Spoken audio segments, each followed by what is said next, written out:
Assalamualaikum warahmatullahi wabarakatuh. Salam sejahtera bagi kita semua. Perkenalkan, nama saya Monica Pratiwi MPDT, dosen tetap program studi Pendidikan Teknik Mesin di Universitas Negeri Gorontalo dengan NIDN 0011029602. Saat ini saya dalam proses mengikuti sertifikasi dosen Gelombang 1 yang diselenggarakan oleh Kemendikti-Saintek tahun 2025. Saya akan melakukan penyusunan dokumen pernyataan diri dosen dalam unjuk kerja Tridharma Perguruan Tinggi atau PDD UKT PT. Pada kesempatan ini saya akan memaparkan salah satu mata kuliah yang saya ampu, yaitu Teknologi Sepeda Motor dengan kode EAJ 63143. Pada mata kuliah Teknologi Sepeda Motor merupakan mata kuliah dengan bobot 3 SKS yang terdiri dari 2 SKS teori dan 1 SKS praktik pada semester genap tahun ajaran 2024-2025. Mata kuliah ini menyiapkan mahasiswa untuk menguasai teknologi sepeda motor. Untuk itu, mata kuliah ini menyajikan pembahasan engine sepeda motor, sistem kelistrikan, chassis dan suspensi, sistem pengereman pada sepeda motor, sistem pemindahan tenaga, dan sistem pelumasan pada sepeda motor. Adapun capaian pembelajaran pada mata kuliah yang diharapkan antara lain CPMK 1, mahasiswa mampu menunjukkan sikap bertanggung jawab secara mandiri dalam memahami teknologi sepeda motor. CPMK 2, mahasiswa mampu menguasai konsep teknologi sepeda motor secara cermat, kritis, inovatif, futuristik, dan bertanggung jawab serta beradab. CPMK 3, mahasiswa mampu memecahkan masalah pada teknologi sepeda motor yang didasarkan pada pemikiran logis, inovatif, dan bertanggung jawab atas hasil secara mandiri. CPMK 4, mahasiswa mampu merancang teknologi sepeda motor dengan strategi belajar yang tepat.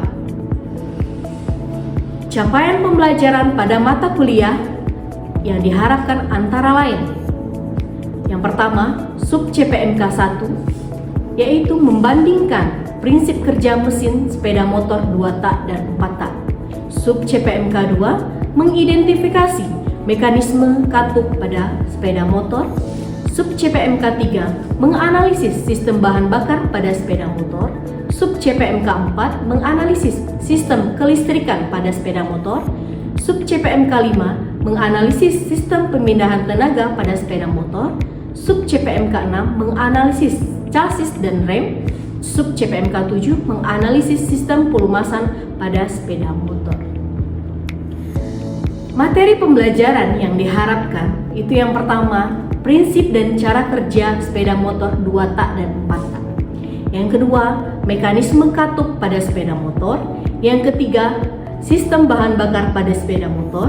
Yang keempat, sistem kelistrikan pada sepeda motor. Yang kelima, kopling, transmisi, gear sprocket pada sepeda motor.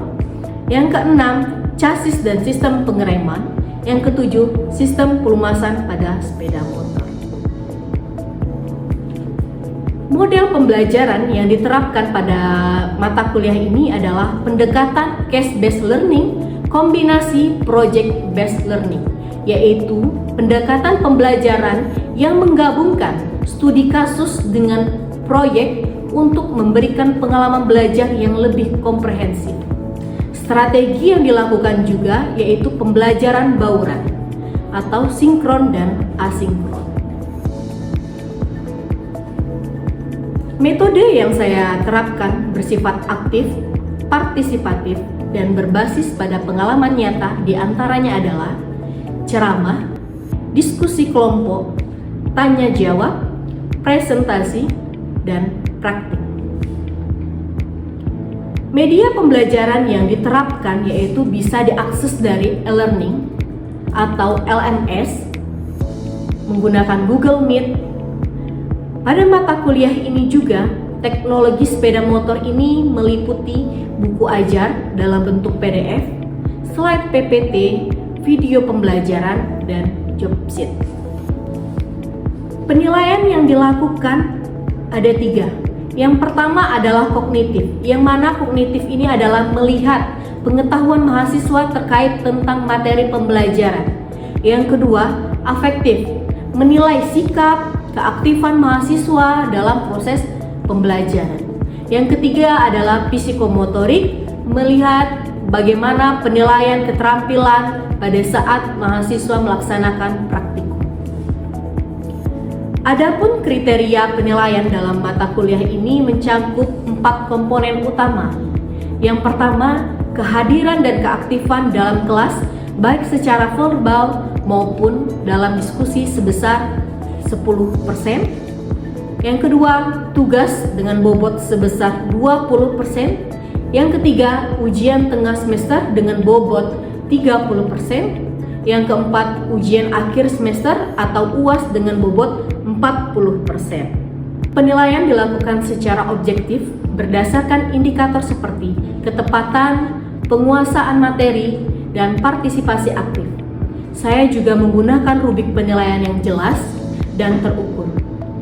Evaluasi saya juga sampaikan kembali kepada mahasiswa sebagai bagian dari proses umpan balik untuk meningkatkan kualitas pembelajaran dengan pendekatan ini. Saya berkomitmen untuk menciptakan pembelajaran yang berpusat pada mahasiswa sekaligus menyiapkan lulusan yang mampu berpikir kritis, adaptif terhadap perubahan serta siap menghadapi tantangan dunia kerja. Untuk itu, mari kita simak video pembelajaran mata kuliah teknologi sepeda motor. Selamat menyaksikan. Halo, assalamualaikum warahmatullahi wabarakatuh. Waalaikumsalam warahmatullahi wabarakatuh. Bagaimana kabarnya adik-adik semua? Alhamdulillah. Masih tetap semangat walaupun siang ini? Semangat. Mana suara semangatnya? Semangat. Kurang lagi, tolong. Mana suaranya? Semangat. Luar biasa, walaupun cuaca di siang hari yang panas ini, kalian tetap semangat dalam pembelajaran mata kuliah kita, yaitu teknologi sepeda motor. Oke, sebelum kita memulai pembelajaran, marilah kita berdoa terlebih dahulu ya. Boleh dipimpin oleh Aldi. Silahkan Aldi untuk pimpin doa terlebih dahulu deh. Oke. Ibu absensi terlebih dahulu ya, untuk mengecek kehadiran kalian. Arifin? Oke. Tian Abu Bakar? Ada. Aldi Muhammad Senit? Ada. Yunadi? Bahrul Rizki? Gunawan? Habibullah? Muhammad Safri Zalfi? Dinda. Oke. Hadir semua ya? Sebelum kita masuk materi, Ibu mau ajak kalian untuk ice breaking terlebih dahulu. Tahu ice breaking? Tahu? Silakan kalian berdiri di samping kursi kalian masing-masing.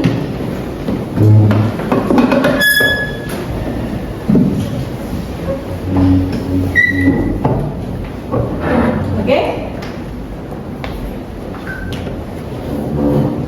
Sudah? Oke, ice breakingnya adalah, ice breaking ini gunanya untuk meningkatkan kefokusan kalian. Jadi walaupun cuaca seperti ini panas di siang hari, kalian tetap harus fokus karena cuaca-cuaca seperti ini yang bikin mengantuk lah, tidak konsentrasi pada saat pembelajaran. Jadi akan digunakan ice breaking biar kalian lebih semangat lagi belajar. Oke? Oke, ice breakingnya mudah.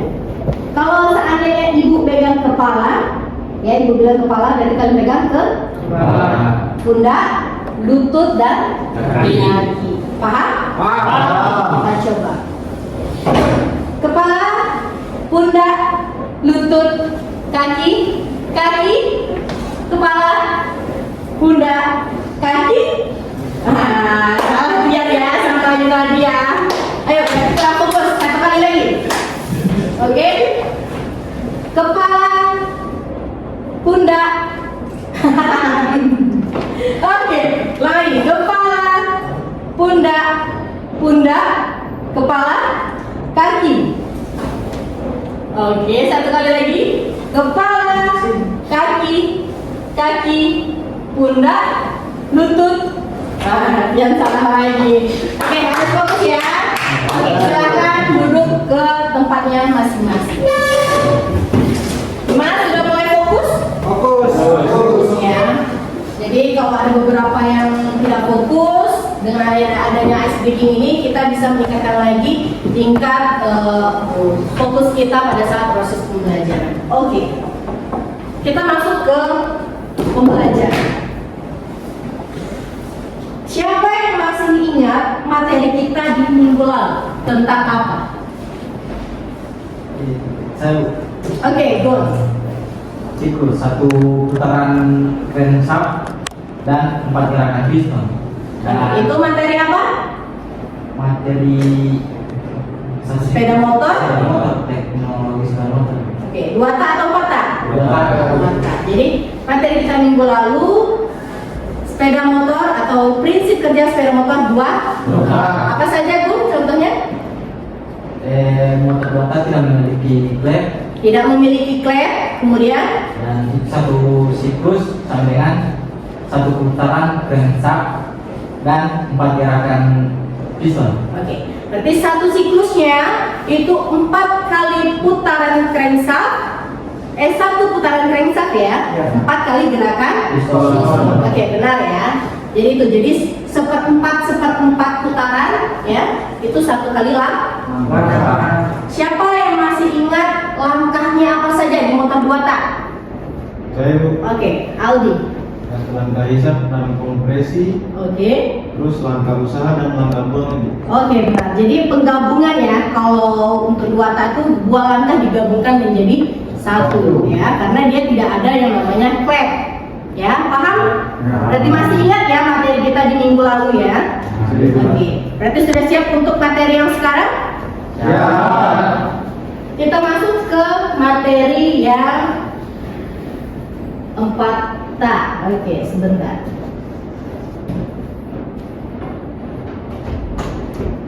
Oke.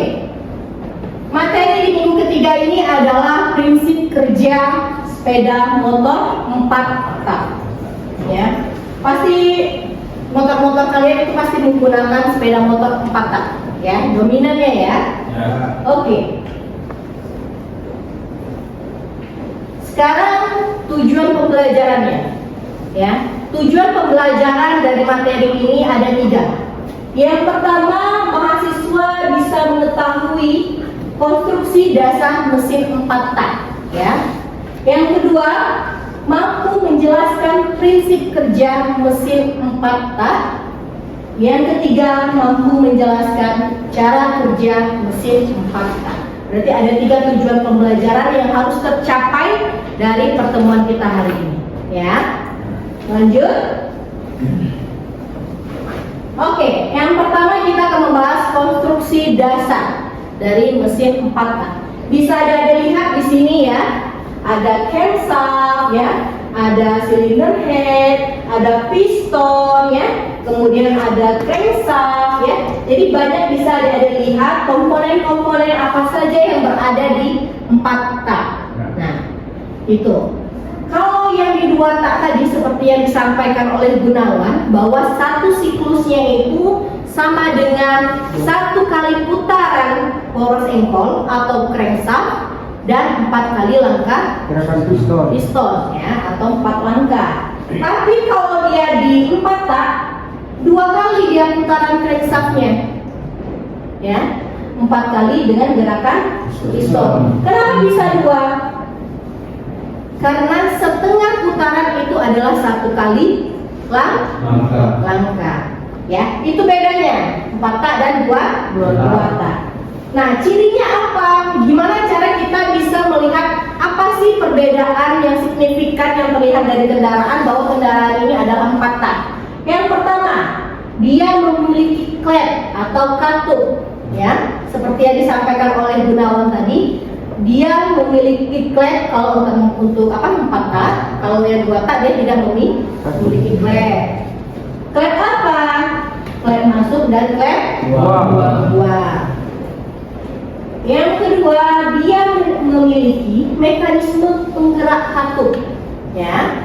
Yang ketiga, proses kompresinya itu terjadi di atas piston. Sampai sini paham? Bisa kita lanjut? Lanjut. Oke. Jadi ingat nih perbedaannya ya, jangan sampai kalian salah pada saat prinsip kerjanya bagaimana satu siklus dari suatu kendaraan empat tak. Oke? Nah, pernah lihat simulasi gerakan piston? Pernah? Nah, biasanya kalau di iklan-iklan oli ya, mereka sering memperlihatkan bagaimana posisi gerakan piston, ya kan? Kalau di iklan oli ya. Oke, yang pertama adalah langkah Hisap. hisap. Langkah hisap ini adalah posisi piston itu berada di atas sama dengan bawah. Jadi posisi pertama kali piston itu dia berada di atas, baru dia turun ke bawah. Oke, lihat ini. Jadi langkah ini ya, langkah ini kan ada 4 ya, ada langkah hisap 1, ini ada langkah 2, 3, dan 4. Dia itu adalah setengah ya. Jadi dia nanti ada 2 kali putaran poros. Jadi posisi piston itu dia berada di atas, turun ke bawah. Oke, jadi posisi katup ini dia ada yang masuk dan ada yang buang ya. Jadi pada saat langkah hisap itu posisi masuknya yang terbuka. Oke. Kemudian apa yang terjadi? Yaitu adalah menghisap bahan bakar dan udah dari mana? Dari karburator. Kan karburator yang mempunyai tugas untuk menghisap, mencampurkan bahan bakar dan udara. Oke. Yang kedua adalah langkah kompresi. Di mana langkah kompresi ini adalah langkah posisi pistonnya itu otomatis dia berada di bawah ya, karena di akhir langkah hisap tadi adalah di bawah. Jadi dari bawah TMB menuju ke TMB. Kedua katup itu tertutup. Tidak ada yang boleh udara yang masuk ke dalam ruang bakar. Ya, jadi keduanya harus tertutup. Apa yang terjadi di dalam ruang bakar? Mengkompresikan campuran bahan bakar dan udara. Biar apa? Biar apa suhunya? Suhunya menjadi tinggi. Oke? Bisa dilihat simulasinya ya, dari atas menuju, dari bawah menuju ke atas. Yang ketiga, ini adalah langkah usaha ya. Langkah usaha di sini adalah posisi pistonnya dari atas menuju ke bawah. Kedua katupnya itu masih tertutup ya. Apa yang terjadi? Dia akan terjadinya ledakan ya. Karena posisi busi memercikan bunga api itu pada saat di langkah kompresi, piston ini belum sampai ke titik mati atas, busi sudah memercikan bunga api ya, sekitaran 8 derajat ya, sebelum TMA. Sehingga pada saat dia di langkah usaha, piston ini turun, itu terjadi proses ledakan. Paham sampai sini? Paham. Oke. Selanjutnya, langkah buang. Ini adalah langkah yang terakhir pada motor 4 tak. Di langkah buang, posisi piston itu berada di bawah menuju ke atas. Katup apa yang terbuka? Katup buang. Katup masuknya tertutup ya. Apa yang terjadi? Apa yang dibuangnya? Sisa pembakaran. Oke, sisa-sisa hasil pembakaran. Sampai sini paham untuk langkah 4 tak? Paham ya? Ada langkah apa? Kompresi. Oke. Nah, sekarang kita akan membagi kelompok ya. Bagi kelompok kita perderet ya. Mahasiswa silakan bagi kelompok. Ada 3 kelompok ya. Bagian depan, tengah, dan belakang ya. Silahkan kalian diskusikan terkait tentang kasus yang terjadi saat ini ya. Di sini ada 3 pertanyaan. Ada 3 pertanyaan ya. Nanti masing-masing kelompok akan menjawab 1 pertanyaan. Oke? Pertanyaannya adalah pengendara sepeda motor 4 tak 150 cc di Bandung mengeluhkan getaran berlebih pada mesin saat kecepatan di atas 60 km per jam. Motor berusia 1 tahun dengan jarak tempuh 8.000 km. Rute hariannya itu 20 km pergi pulang saja, ya.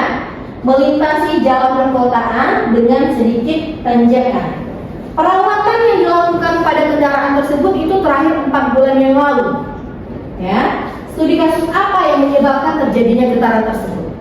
Ya, pertanyaannya bisa dilihat di depan. Silahkan kalian diskusi, ibu kasih waktu ya untuk kalian menjawab masing-masing dari pertanyaan tersebut. Oke, silahkan mendekat, kalian diskusi berkelompok.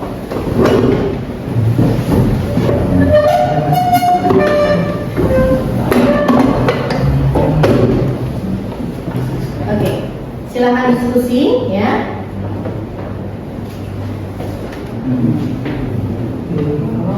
Agak berisik sih. Oh iya demikian.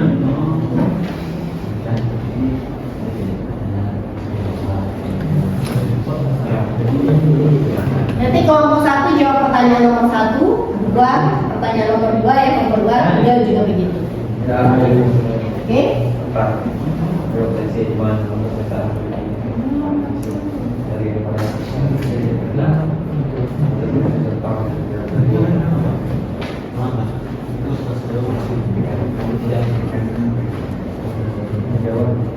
Oke, ya sudah selesai semuanya?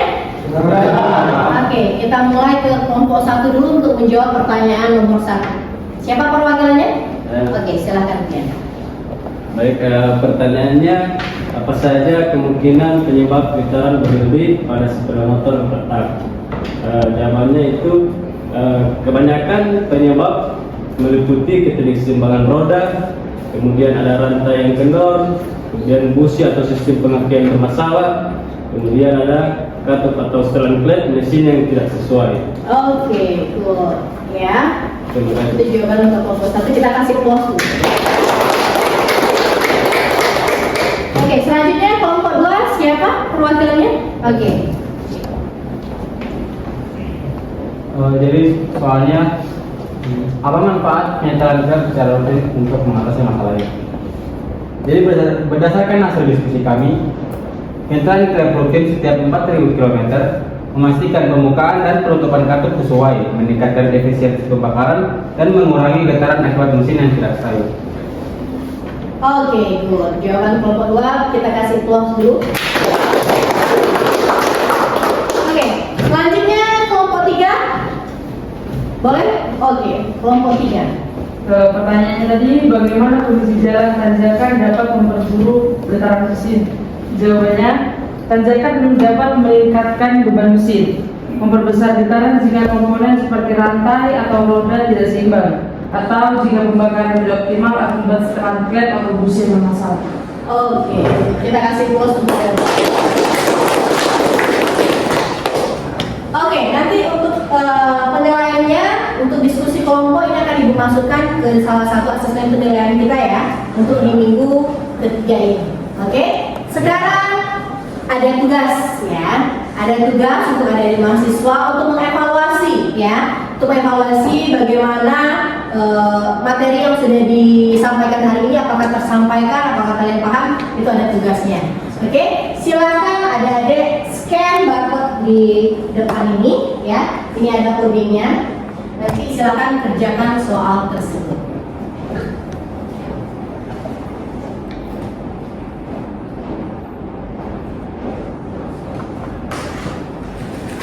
Oke, silakan scan, bisa? Bisa Bu. Oke.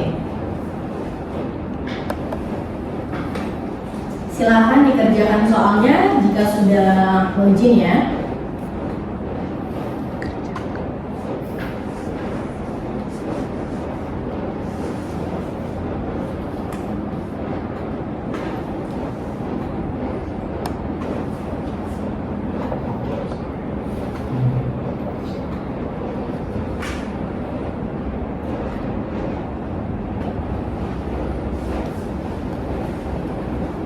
Sudah di-scan ya? Nanti kita akan bisa melihat nilai masing-masing mahasiswa.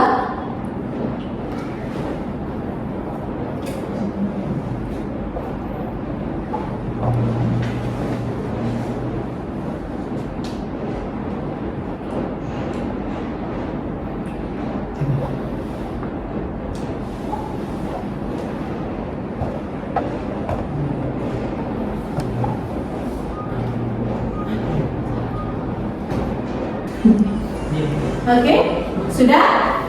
Oke, kita bisa lihat ya nilainya ya. Yang juara 1 adalah Dinda. Kita tepuk tangan untuk Dinda. Yang juara terakhir siapa ini? Yunadi. Nggak apa-apa ya. Salah dua ya. Oke, salah dua. Jadi dipelajarin lagi ya. Oke, adik-adik. Bagaimana tapi sampai sini paham ya? Paham ya. Oke.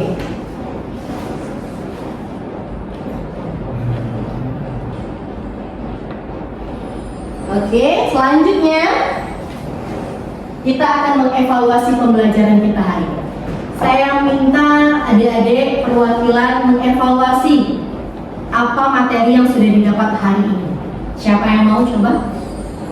Yang bersedia? Aldi? Oke, silakan. Materi penarik itu sistem elektrisitas motor pada mesin empat. Nah, yang pertama itu ibu langkah hisap itu. Oke, langkah hisap. Yang kedua langkah kompresi. Oke. Yang ketiga langkah usaha. Oke. Dan yang terakhir langkah wangi. Oke, berarti ada 4 langkah ya, berarti paham ya. Ada yang lagi yang mau memberikan evaluasinya pada saat apa kedua kantor tertutup? Pada saat Oke, Habibi. kompresi Bu.